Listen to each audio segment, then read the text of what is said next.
ரசிகர் கூட்டத்தின் பெரும் எதிர்பார்ப்புக்கு மத்தியில் விஜயின் கடைசி படமான ஜனநாயகன் ட்ரெய்லர் வெளியாகியுள்ள நிலையில் பாலையாவின் பகவந்த் கேசரியை அச்சு பிசுகாமல் ரீமேக் செய்து வைத்திருப்பதாக விமர்சனம் எழுந்துள்ளது.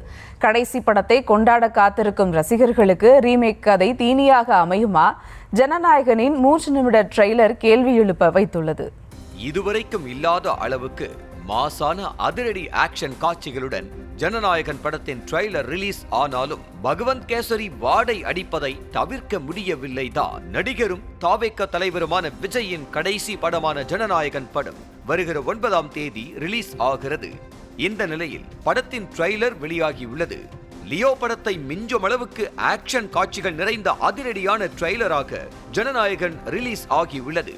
படத்தில் தளபதி வெற்றி கொண்டான் என்ற கதாபாத்திரத்தில் வரும் விஜயின் காட்சிகள் அனைத்தும் ட்ரெய்லரிலேயே ஹைலைட்டாக தெறி ரகமாகத்தான் இருக்கிறது.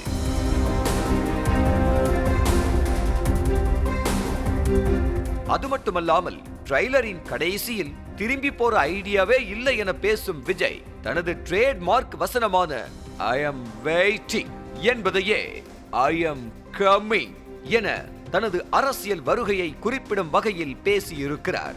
இந்த காட்சிகள் எல்லாம் ரசிகர்களை புல்லரிக்க வைக்கும் வகையில் இருந்தாலும் ட்ரெய்லரில் அவ்வப்போது மட்டுமல்லாமல் ட்ரெய்லர் முழுக்கவே பாலையாவின் பகவந்த் கேசரி வாடை அடிப்பதுதான் ரசிகர்களுக்கு மனக்குமுறலை ஏற்படுத்தியுள்ளது.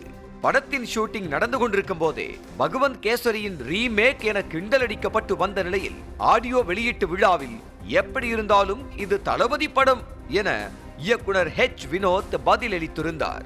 ஆனால் 3 நிமிட ட்ரெய்லரே 3 மணி நேர நீளம் கொண்ட ஜனநாயகன் படமும் பகவந்த் கேசரியின் ரீமேக் தான் என காட்டி கொடுத்திருக்கிறது. இத்தனை ஆண்டுகளாக கோலிவுட்டில் சிறந்த என்டர்டெய்னராக விளங்கிய விஜயின் கடைசி படம் தெலுங்கு பட ரீமேக் என விமர்சனத்தில் சிக்கியது ரசிகர்களை கவலையில் ஆழ்த்தியுள்ளது.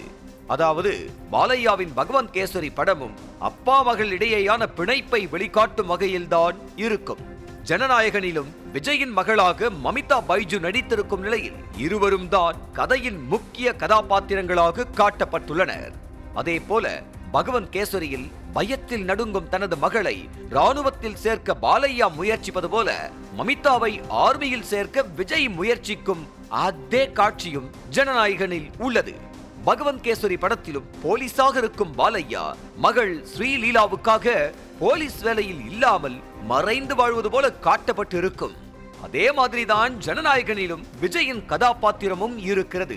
இதுபோக பல ஆக்ஷன் காட்சிகள் பகவந்த் கேசரிக்கு அமைக்கப்பட்டுள்ள செட்டை வாடகைக்கு வாங்கி எடுத்தது போல அப்படியே இரண்டும் எந்த வித்தியாசமும் இல்லாமல் அச்சு பிசகாமல் இருக்கிறது. ட்ரெய்லரின் ஃபர்ஸ்ட் ஹாஃபில் பகவந்த் கேசரியின் ஆதிக்கம் அப்பட்டமாக தெரிந்தாலும் செகண்ட் ஹாஃபில் ராணுவம் சம்பந்தப்பட்ட காட்சிகள் இருப்பதும் அரசியல்வாதிகளை தட்டி கேட்பது மாதிரியான காட்சிகளும் புதுமையாகத்தான் இருக்கிறது. ராணுவத்திற்கு வரும் அழிவை தடுப்பது போலவும் அந்த அழிவுக்கு சில அரசியல்வாதிகள் தான் காரணம் என்பது போலவும் காட்சிகள் அமைக்கப்பட்டிருப்பதாக சொல்லப்படுகிறது. பகவந்த் கேசரியிலிருந்து பாதி காட்சிகளை ஆட்டைய போட்டு மீதத்திற்கு ரத்தம் தெறிக்கும் ஆக்ஷன் காட்சிகளை மேட்சிங் செய்து படத்தை முடித்தது போலதான் இருக்கிறது ஜனநாயகன் ட்ரெய்லர். விஜயின் கடைசி படத்தை கொண்டாட வெறியோடு காத்திருக்கும் விஜய் ரசிகர்களுக்கு ரீமேக் கதை தீனியாக அமையுமா என்பது 9ஆம் தேதி திரையரங்கில்தான் தெரியும்.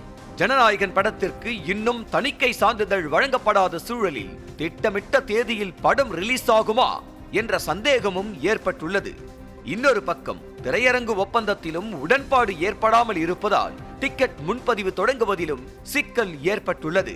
ஜனநாயகன் படத்திற்கு வசூலில் 75% முதல் 80% வரை தயாரிப்பாளர்கள் தரப்பு ஷேர் கேட்பதால் திரையரங்கு ஒப்பந்தம் இறுதியாவதில் தாமதம் ஏற்பட்டுள்ளது.